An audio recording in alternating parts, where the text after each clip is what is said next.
Sir 'కల్కి' సినిమాలో మిమ్మల్ని మిస్ అయ్యాం. 'కల్కిలో' ఏముందండి క్యారెక్టర్? ఏముందంటే ఏముంది అని కాదు. బట్ మీ ప్రెజెన్స్ కూడా ఎందుకంటే చాలా మంది కనిపించారు. దేర్ ఇస్ నో క్యారెక్టర్ కదా. నేను చూసాను cinema. I didn't find any character that you could have done. అంతే. అంతేనా? అంటే అందరూ బిట్స్ గానే ఉన్నారు. అది కాదు, అట్లా చేయడం కాదండి. ఇప్పుడు రామ్ గోపాల్ వర్మ చేశారు, రాజమౌళి చేశారు, అలా కాదు. నాకు చేస్తే అది బాగా లైక్ శివాజీలో ఆ క్యారెక్టర్ స్టూడ్ అనమాట అండి, విలన్ క్యారెక్టర్. అవును, అట్లా ఉండాలి. కరెక్ట్. అంటే లేకపోతే నన్ను పెట్టింది వేస్ట్ అవుతుంది, నేను చేసింది కూడా వేస్ట్ అవుతుంది. కానీ అందరూ పెద్ద పెద్ద స్టార్స్, ఇప్పుడు విజయ్ దేవరకొండ గారు బిట్లోనే ఉన్నారు. అదే బాధ నాకు. ఇప్పుడు ఏమవుతుందంటే అందరూ ఉన్నప్పుడు మనం ఎక్స్పెక్ట్ చేస్తాం. అవును, వి ఎక్స్పెక్ట్ సంథింగ్ కదా.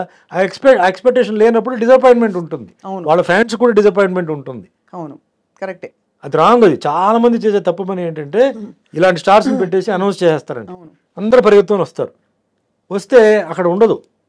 ఆ లేనప్పుడు డిసప్పాయింట్మెంట్ అవుతుంది.